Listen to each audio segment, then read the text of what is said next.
I was thinking the other day about prisons and detention facilities and jails, and part of the premise that their operating principle is really anchored in an untruth. And part of their daily practice really is imbued with the sense of demonizing. And it's sort of the nature of the places, because they will announce and assert to the world that here in prisons, detention facilities, we house bad guys. Which is, demonizing is always, is always an untruth. Here we want to be the opposite of that.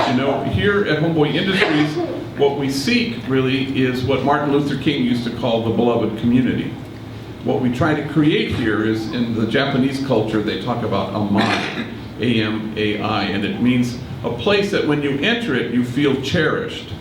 And the hope when you feel cherished is that that's ultimately, essentially empowering, because you are ennobled suddenly to inhabit the truth of who you are. You're ennobled to be your best self. And so that's why this place is anchored in the truth. I'll give an example. Some time ago, I'll call him Louis. I call everybody Louis. So Louis worked here, and he's 21 when he was working here, but I remember him when he was a 15-year-old knucklehead, addicted to his gang, really. He was all into his neighborhood. I used to see him in the streets and talk to him, and he would never step foot in here.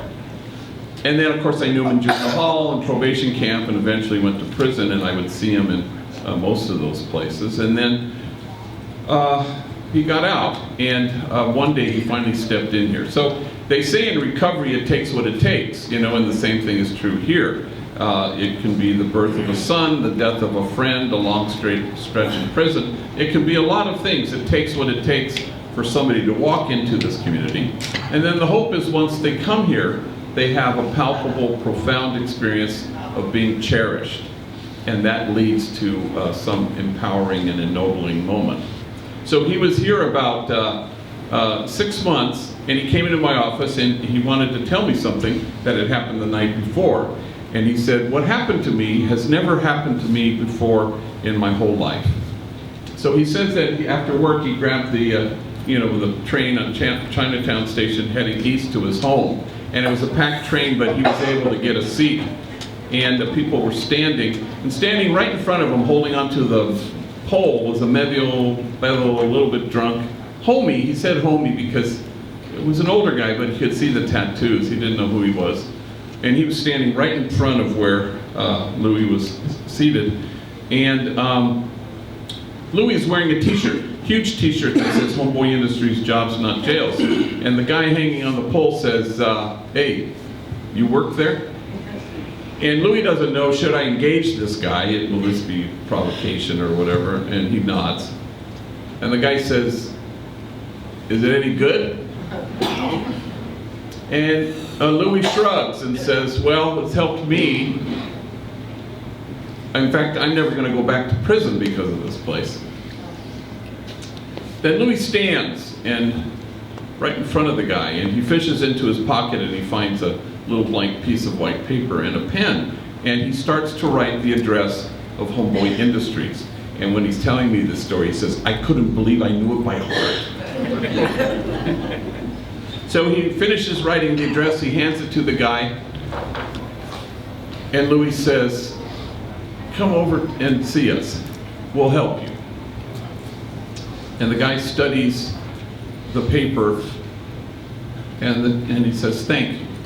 And the train stops, and the guy gets off the train, and Louis sits in his place. And then he says, with some emotion, he starts to choke up. He says, what happened to me next has never happened in my life. Everybody on the train looked at me. Everybody on the train nodded at me. Everybody on the train smiled at me. And then he could barely speak, and he said, and for the first time in my life, I felt admired.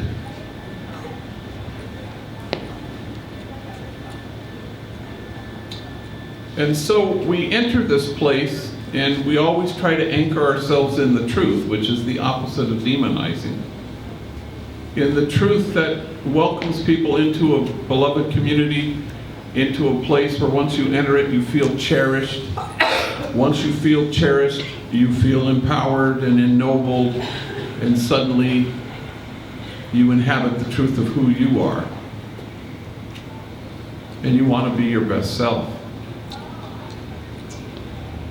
And that's admirable.